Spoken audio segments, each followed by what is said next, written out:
Llegando a usted con un mensaje de vida en Cristo, usted sintoniza el programa Vida Renovada, una presentación del Centro Cristiano Casa del Rey en la ciudad de Apopka, Florida, los Estados Unidos.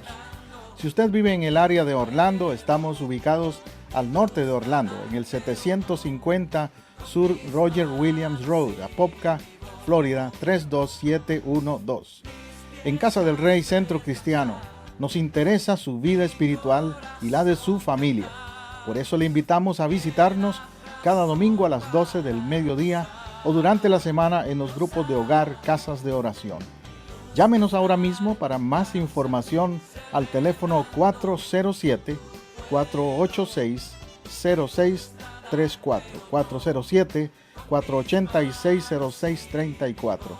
O escríbanos a casadelreyiglesia@hotmail.com. Ahora quédese con nuestra sintonía para el mensaje de hoy, con su servidor, el pastor José Matamoros, y su esposa, la pastora Teresa Matamoros, en Vida Renovada.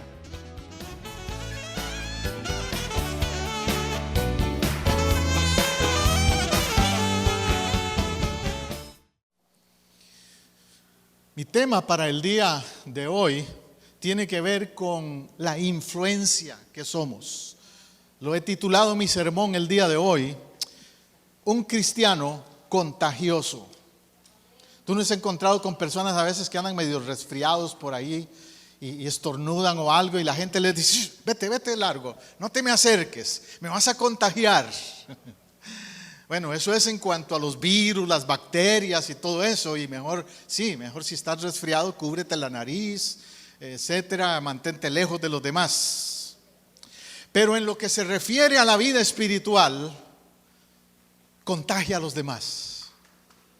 Conviértete en un cristiano que riega el virus de la fe, riega el virus del amor, riega el virus del poder de Dios. Contagia a los demás.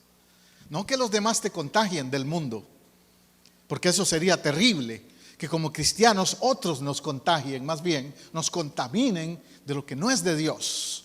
Pero nosotros estamos llamados a ser cristianos contagiosos, pegajosos. Como dicen por ahí a veces, eso se pega, no andes con él. Mi mamá me decía, el que anda mucho con perros, se le pegan las pulgas.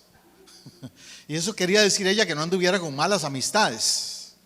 Pero también si uno es un creyente, va más bien a despulgar a los demás, a darles un testimonio diferente a la vida de los demás. En la ilustración que yo tengo ahí, ¿ves? Hay un pececito que representa a los cristianos.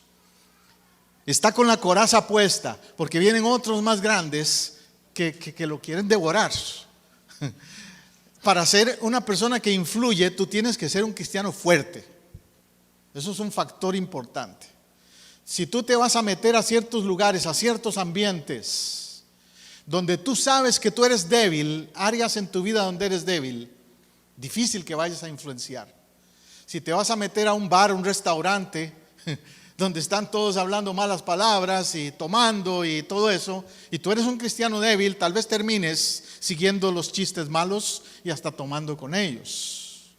Pero si tú eres un cristiano fuerte, vas a hacer la diferencia, vas a influir en ellos. Les vas a decir por qué no tomas, o por qué no hablas igual, o por qué no te ríes de ciertos chistes, o lo van a notar por lo menos, porque tú vas a ser diferente, como enseña la ilustración. Bíblicamente hay varios modelos o ejemplos de personas que fueron una influencia en otros, muchos, empezando por nuestro Salvador, por supuesto, Cristo. Pero quise usar el modelo hoy de otro que no fuera Cristo, porque a veces decimos, es que claro, Él era Dios, Él sí, por supuesto. Pero ¿qué de otro hombre o mujer tan carnal, es decir, tan humana como tú y yo, y que también pudieron ser influencia en otros? Hoy quiero hablarles de uno, se llama el rey Ezequías. En el Antiguo Testamento está su historia. Segunda Reyes 18, 1 al 8, ahí está su historia. Para hacer una introducción, déjeme decirle que el rey Ezequías se le conoce como el rey bueno, porque la mayoría de los reyes no eran tan buenos, no fueron buena influencia. Todo lo contrario, algunos inclusive contaminaron a Israel con paganismo, con idolatría, etc. Pero este rey, Ezequías, fue diferente. El rey bueno. Dice la escritura, reinado de Ezequías, verso 18.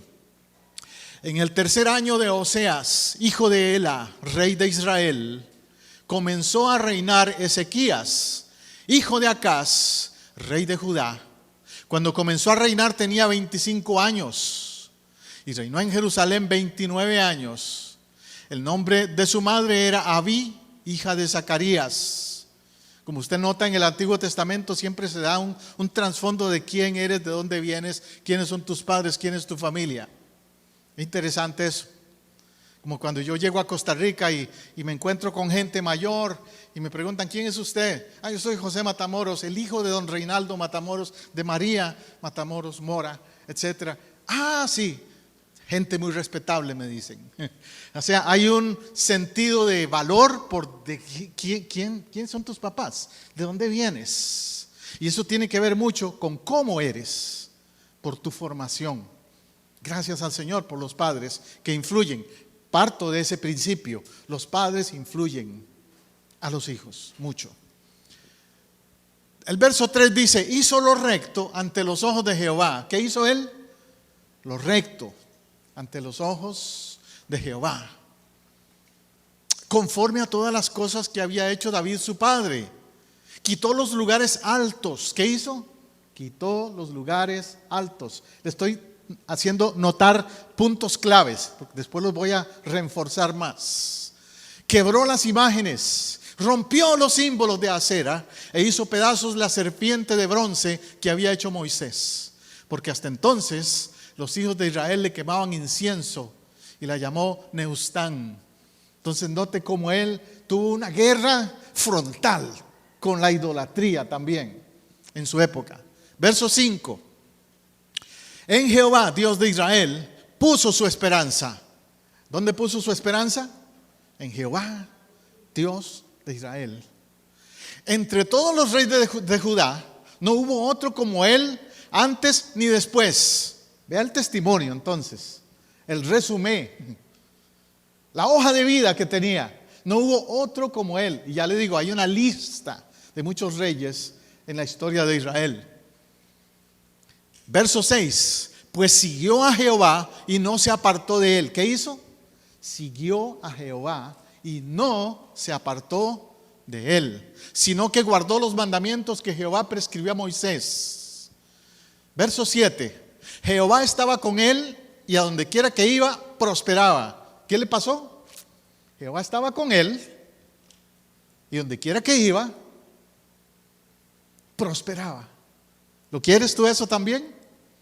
Bueno, hay que ver cómo él lo hizo. ¿Por qué fue así en el testimonio de él?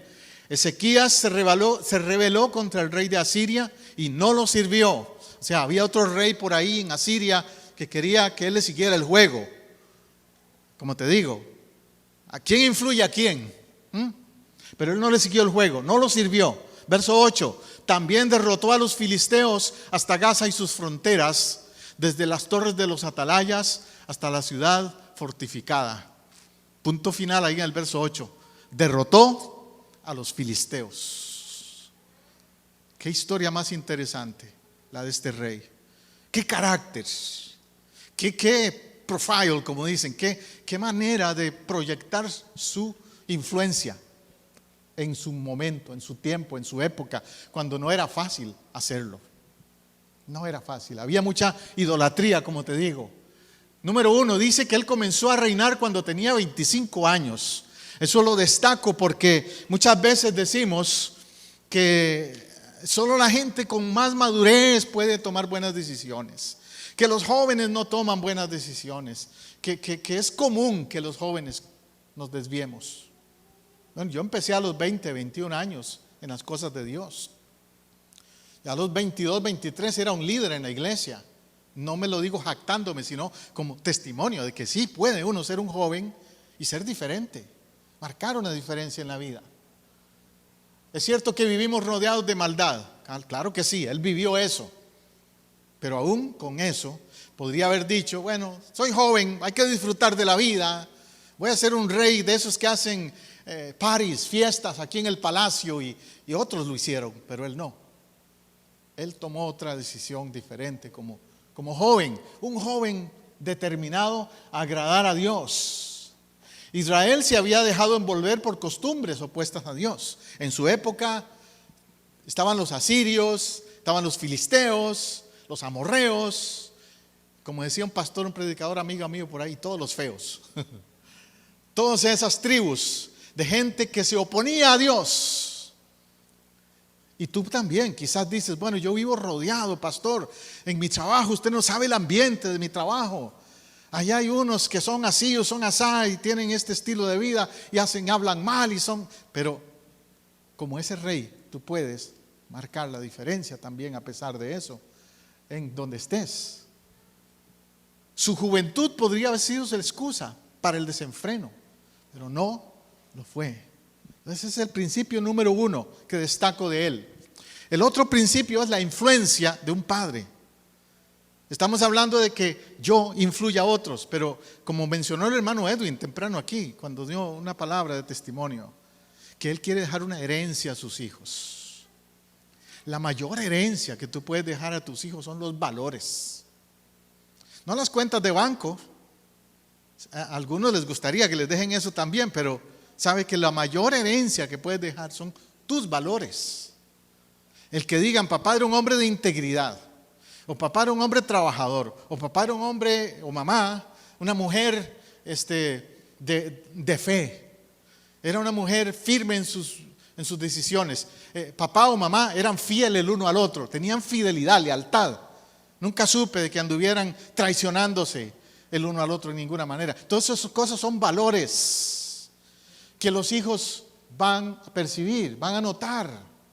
Este rey entonces dice que hizo lo recto delante de Jehová, ante los ojos de Jehová, conforme a las cosas que había hecho David su padre.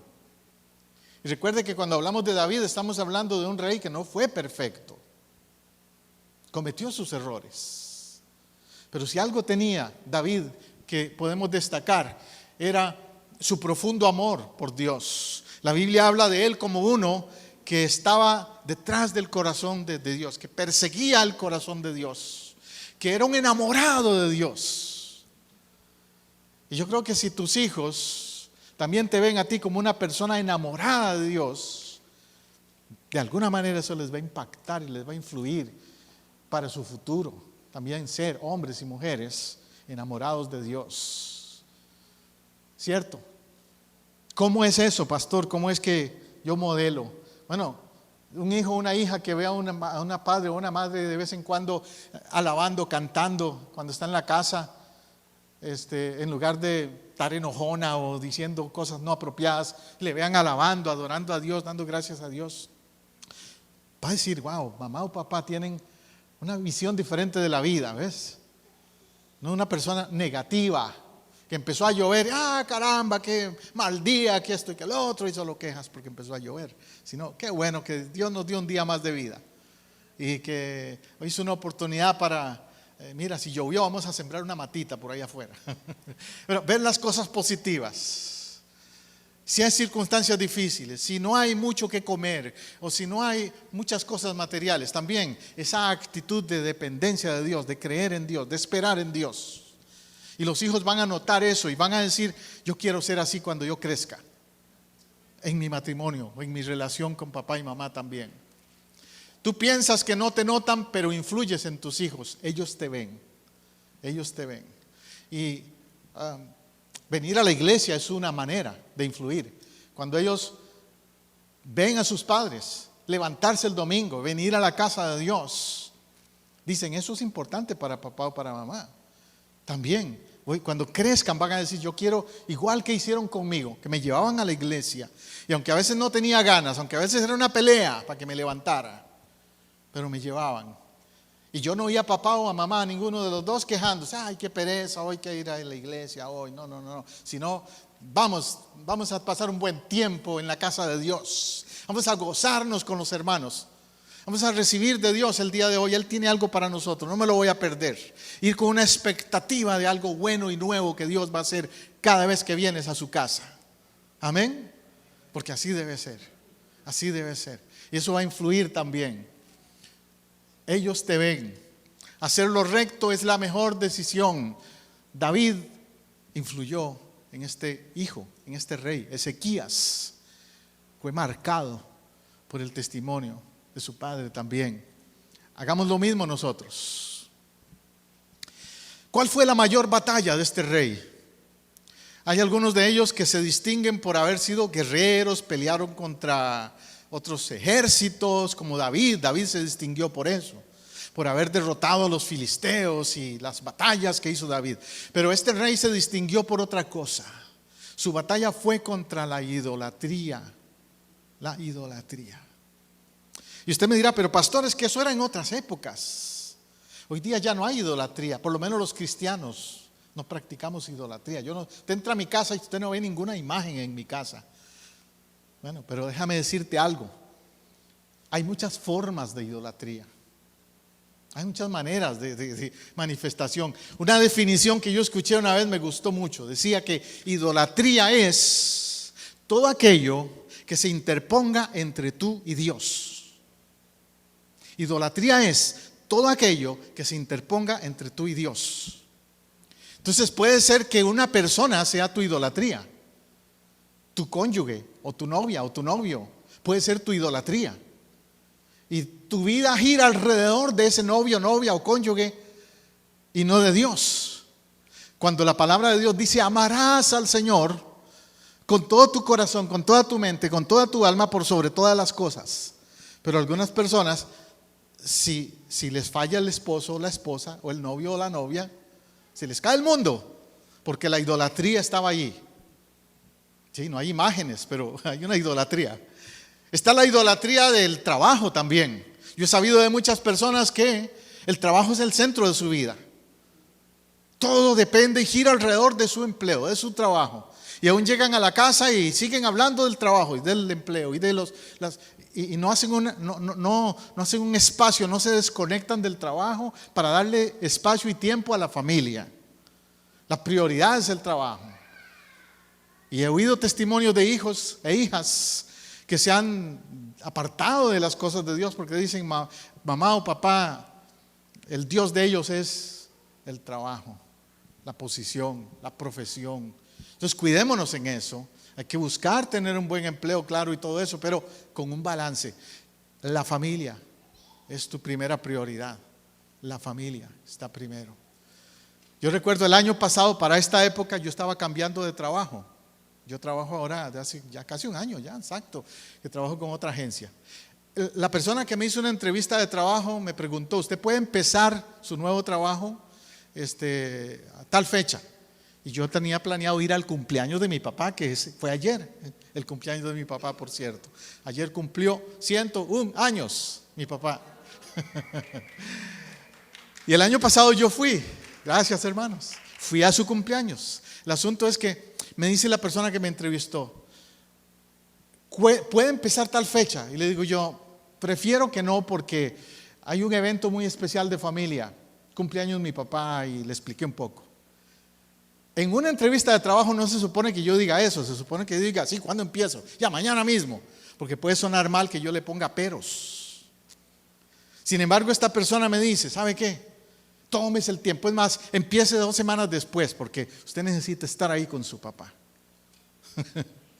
Qué bueno que esa persona entendió. Y yo le hice ver, acepto el trabajo si me permiten empezar en tal fecha, porque tengo que estar en el cumpleaños número 100 de mi papá, que fue el año pasado, que había una gran celebración para él cuando cumplió 100 el año pasado. Y ahí estuvimos, mi hijo Jonathan me acompañó y fuimos. Bueno, eso te lo digo como testimonio de que uno tiene que saber dónde están sus prioridades en cuanto a la relación con la familia y con las otras cosas. Este rey así lo entendió. Vuelve la pantalla anterior un momento, Jonathan. Ahí yo anoto un verso. Dice, quitó los lugares altos, quebró las imágenes, rompió los símbolos de acera, hizo pedazos la serpiente de bronce. La idolatría hay que reconocerla y quebrar con ella. Si hay algo en tu vida, no tiene que ser una imagen. Si hay algo en tu vida que se interpone entre tú y Dios, tienes que romper con eso. Tienes que quebrar ese ícono, como decimos, como se dice por ahí, ese ícono de idolatría. Puede ser una persona, si es que es tu cónyuge, no te vas a divorciar, pero le vas a decir, mira mi amor, de ahora en adelante ya no eres el número uno. Dios está primero, pero las cosas van a ser mejor entre tú y yo, porque si Dios está primero en la vida de una pareja, esa pareja va a tener mejor relación.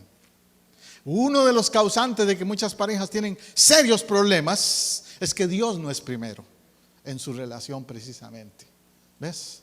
Pero cuando Dios es primero, todo va a estar mejor.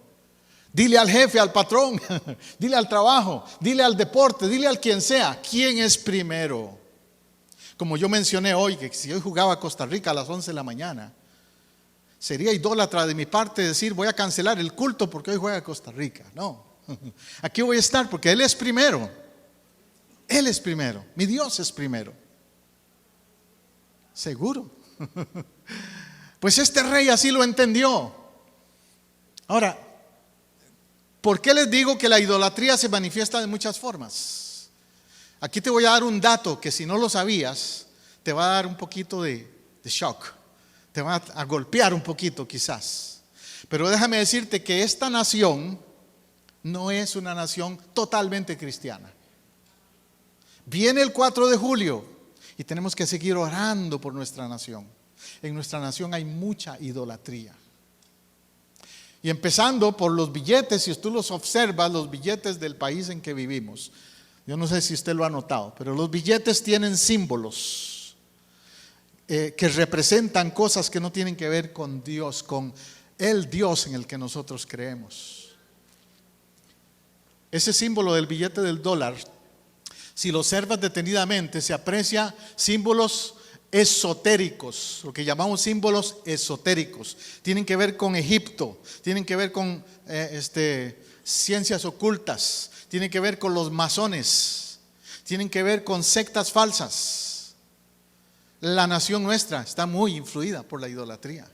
No solo el billete con ese símbolo del ojo egipcio y la pirámide, que todo eso es masónico, porque algunos de los que fundaron este país, algunos eran masones, creyentes del masonismo, y lo quisieron dejar ahí como señal. Igualmente, si ves la estructura de la ciudad, de la capital, de Washington tiene una estructura diseñada por masones. Las calles, las estructuras de las calles tienen ese triángulo también, ese símbolo. El pentágono, el obelisco es un símbolo masónico, y muchas cosas que hay en Washington son símbolos masónicos de la influencia. O sea, ellos dedicaron este país a dioses falsos. Algunos de los que firmaron la Constitución, algunos eran santos devotos de Dios, sí, algunos, pero otros no. Entonces siempre ha habido una batalla en este país por los hombres y mujeres piadosos. De hecho, algunos eran miembros de un movimiento en Europa que se llamaban los pietistas, gente piadosa, espiritual, temerosa de Dios, pero otros no, otros eran masones, idólatras y seguidores del ocultismo, y fundaron este país también. ¿Te das cuenta? Entonces en el billete dice, in God we trust, en Dios confiamos. ¿Pero en cuál Dios? ¿Cuál Dios? Si tú les quieres decir en Yahweh, en el Dios de Abraham, de Isaac y de Jacob, te van a decir, no, espérate, estamos diciendo en un creador, en un ser superior. Pero no tienen bien claro en cuál Dios es en el que estamos confiando y creyendo, ¿verdad? Hay una gran diferencia. Ese es nuestro contexto sociocultural y religioso. O sea que en la época del rey Ezequías había mucha idolatría. Y usted pensará, pastor, eso era de la época del rey Ezequías. Pero en nuestro tiempo también hay mucha idolatría. Tanto de la idolatría de cosas como de lo que tiene que ver con religiosidad también. Ahí en el billete le mencioné del ojo de Horus, solo para darle un poquito de información porque se me haría muy largo si me pongo a darle detalles. Pero, por ejemplo, ese ojo de Horus se llama, es uno de los amuletos más conocidos del antiguo Egipto. Como talismán simboliza la salud, la prosperidad, la indestructibilidad del cuerpo y la capacidad de renacer. Todo eso simboliza ese ojo de Orum que está en el billete del dólar.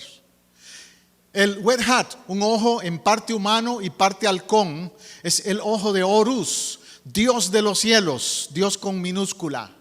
Y viene a significar la unidad o totalidad restablecida.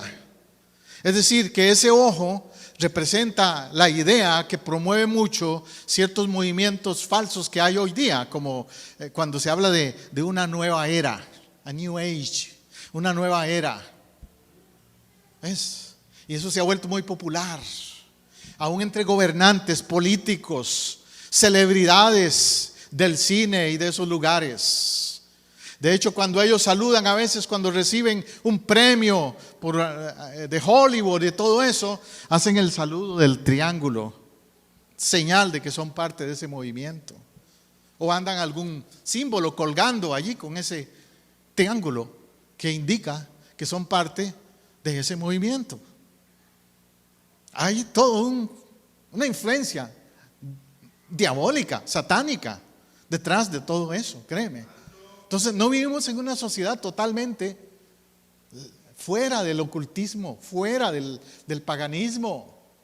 ¿En cuál estado? Escuché hace poco reciente de un estado donde los satanistas, agarrándose de la Constitución, están queriendo que se le construya una imagen a Satanás, ¿cómo se llama? Al macho cabrío, que es lo que usan los satanistas como símbolo, al macho cabrío. Es construir una estatua. Y dicen, ¿por qué no?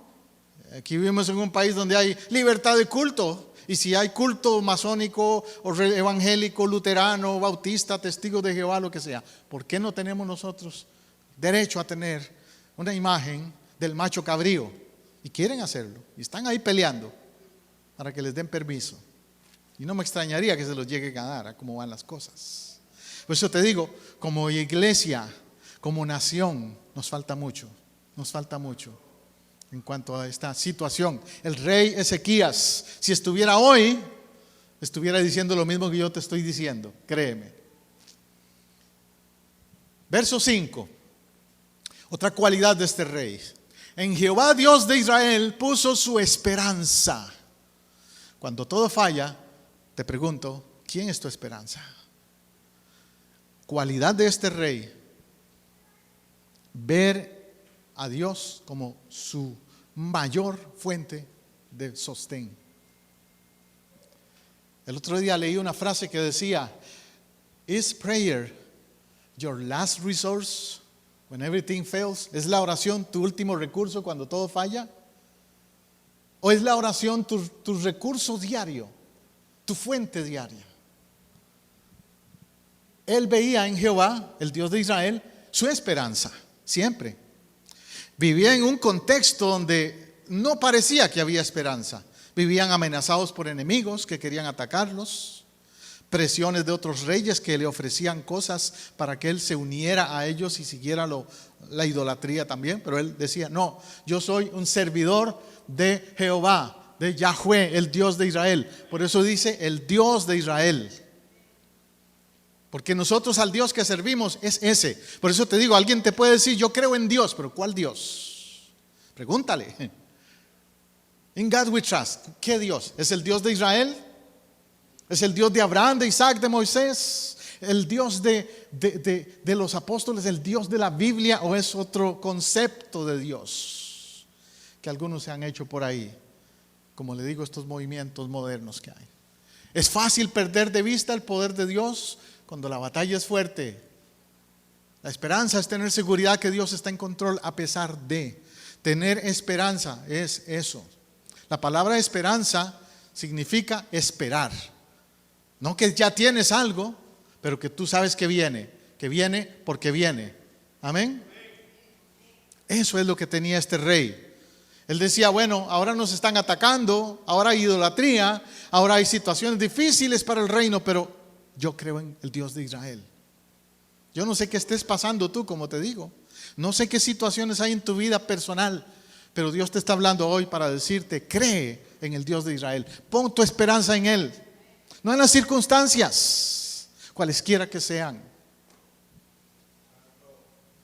Verso 6 dice, pues siguió a Jehová y no se apartó de él, sino que guardó los mandamientos que Jehová le había dado. Eso otra vez revela algo importante en este rey. Un carácter de lealtad. ¿Cuán necesario es esa cualidad hoy día? Lealtad. Un predicador famoso, John Wesley, decía, encuéntrenme 100 hombres leales a Dios y yo transformaré el mundo. Porque la lealtad es una cualidad tan escasea, tan poco encontrada, se encuentra hoy día quizás. Lealtad a nivel familiar, a nivel de matrimonios, lealtad a nivel de la iglesia misma, para con la iglesia, lealtad en lo que se refiere a tus compromisos con los demás. Lealtad. Y eso es lo que él mostró en su testimonio. Él siguió a Jehová y no se apartó de él. No apartarse quiere decir soy leal. Estoy allí hasta siempre. Como cuando tú haces los votos matrimoniales que le dices a tu cónyuge, estoy contigo en las buenas y en las malas, en salud y en enfermedad, etcétera, etcétera. Lealtad es cumplir eso. Que después venga lo que venga, en salud, en las finanzas, tú estés allí. Que no sea como algunos casos que yo he conocido, donde un hombre tenía prosperidad, tenía dinero, tenía negocios, se le cayó todo y la mujer salió corriendo. O viceversa, de los dos lados sucede. Entonces, lealtad es estar allí. Siempre que tú seas leal también, corresponda la lealtad. Y este rey lo demostró, siguió a Jehová, no se apartó de él, guardó los mandamientos de Jehová. En un tiempo cuando la presión era grande para hacer lo opuesto más bien. ¿Qué consecuencia trae el ser leal a Dios, fiel a Dios? Bueno, la mayor virtud o mejor resultado de eso es el respaldo de Dios. El respaldo de Dios es seguro. Dice el verso 7, Jehová estaba con él y a donde quiera que iba, prosperaba. O sea, note esto. Lo que tú das, recibes. Lo que tú siembras, cosechas. Él era leal a Dios. Él guardó los mandamientos. ¿Y cómo le pagó Dios? Con prosperidad, con respaldo, con estar allí. Donde quiera que él iba, Jehová estaba con él. Qué lindo es poder sentir esa seguridad, ¿verdad? Tú la puedes sentir también. Tú puedes caminar en la vida seguro de que Jehová está contigo y que te va a prosperar y que te va a bendecir y que te va a sacar de lo que sea si tú eres leal a Él. Ahora, cuando uno no es leal a Dios, no tiene, como decía mi mamá, no tienes cara a pedir. No tienes motivo para pedir a Dios, Dios, bendíceme, prospérame, dame esto, dame lo otro, si yo no he sido fiel, si yo le he dado la espalda en algunos momentos. Tengo que mantener esa lealtad para ver el resultado, ese respaldo de Dios. Jehová estaba con él y donde quiera que iba, prosperaba. A mí me encanta un versículo que lo he tomado como personal de José, que se llama igual que yo, José en la Biblia, el José de la Biblia. Dice en el libro de Génesis que todo lo que José hacía, Jehová lo prosperaba. Y yo siempre he dicho, Señor, que se cumpla en mí también. Porque me llamo José. Pero tengo que ser como ese José, como te digo.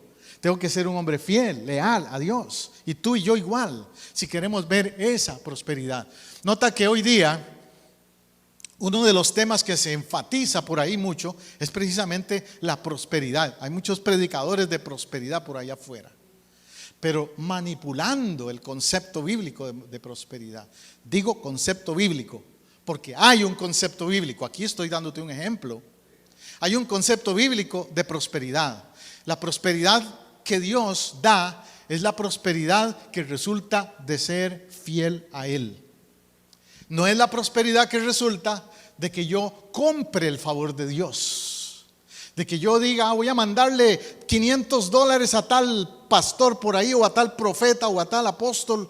Y entonces él dice que me van a venir en el correo la próxima semana 3 veces más de eso. Te vas a quedar sentado esperando. Porque no funciona así. A Dios no lo compramos. El favor de Dios no lo compramos. Pero el favor de Dios nos persigue, nos busca cuando caminamos con Él. Ahí es la verdadera prosperidad a la que Él se refiere. Donde quiera que Él iba, prosperaba. ¿Por qué? Porque si eres un hijo de Dios, Dios va a cuidar de ti. Dios va a encargarse de ti. Una frase que leí un día me gustó mucho, que decía: tú encárgate de los negocios de Dios y Dios se encargará de los negocios tuyos. Y lo he visto cumplirse. Lo he visto cumplirse. Otro principio que nos enseña este rey, verso 8. También derrotó a los filisteos hasta Gaza y sus fronteras, desde las torres de los atalayas hasta la ciudad fortificada. Él derrotó a los filisteos. Si tú has leído la Biblia y sabes de la historia, los filisteos eran un clavo en el zapato para Israel. Eran los que lo estaban siempre molestando a Israel. ¿Se acuerda de Sansón? Sansón tuvo que pelear con los filisteos y lo quisieron destruir, y él tuvo que derrumbar aquel templo y murieron miles ahí. ¿Se acuerda de David? David tuvo que pelear contra aquellos gigantes, Goliat y otros más, sus hermanos, 4 hermanos más que tenía. Eran terribles, enemigos de Israel, incircuncisos, como les decía David, y que blasfemaban y hablaban mal contra Israel.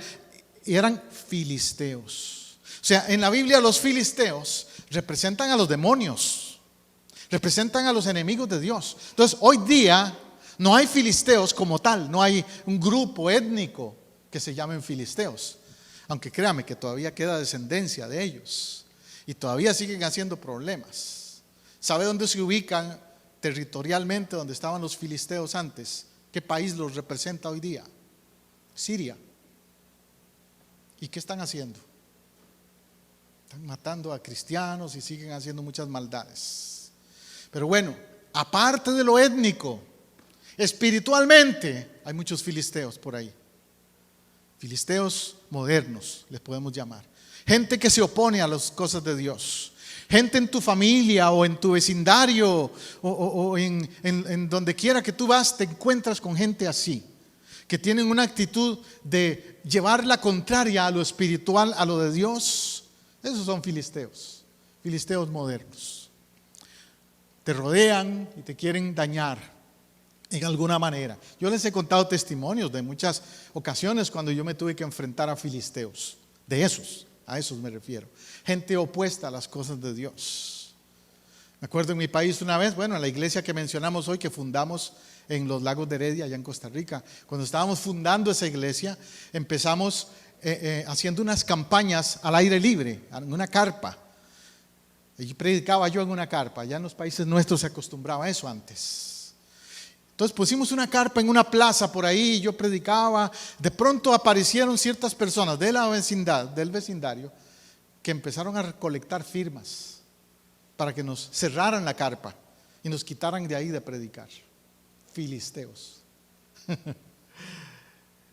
Y yo entendí que eso era una lucha espiritual, que no era solo esas personas sino más bien quién estaba detrás de esas personas, esos filisteos que querían que quitáramos la campaña. No existiera la iglesia que existe ahora, que tiene más de 500 miembros y está creciendo, si le hubiera hecho caso a los filisteos. Pero ¿qué fue lo que hice? Nos pusimos a ayunar, a orar, y entonces me acordé que la Constitución trabaja para los dos lados. Los mundanos la usan, pero los cristianos la podemos usar también. Y me fui a ver al alcalde de la ciudad de Heredia, de esa ciudad, me fui a ver al alcalde y le digo, señor alcalde, creo que la Constitución de nuestro país dice que todos tenemos libertad de expresión, libertad de culto, ¿cierto? El artículo tal de la Constitución dice eso. Entonces, siempre que yo guarde ciertos límites con el ruido y con otras cosas, yo tengo el derecho de tener allí culto en esa carpa, en ese lugar. Y entonces él se puso a pensar y me dice, sí, pues usted tiene razón, claro. Bueno, es que a usted le llegó una hoja, unas peticiones con firmas de gente para que cerremos la carpa que tenemos, pero entienda esto, si eso usted lo aprueba, yo voy a tener que llevar esto a la Corte Suprema, a la Corte del país. Es decir, no me voy a quedar quieto con el asunto. Vamos a orar, pero también vamos a actuar en cuanto a los derechos, las leyes.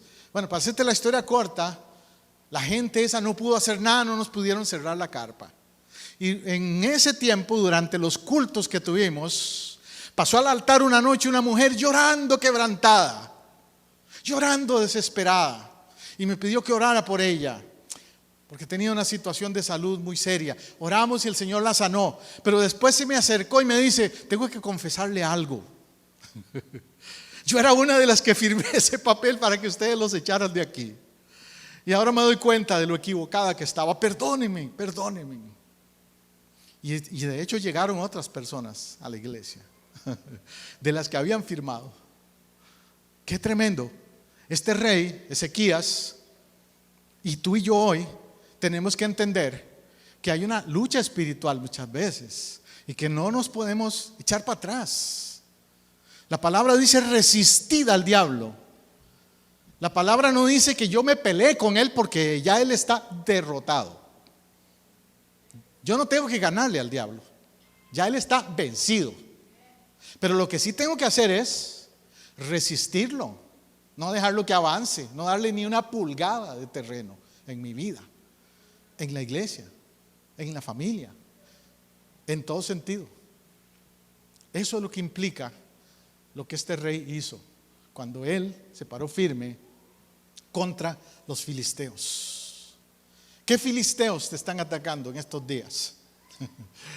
En tu vida, en tu hogar o en tu familia. Como iglesia, ¿qué filisteos nos enfrentamos? Como país, ¿qué filisteos nos toca enfrentar también?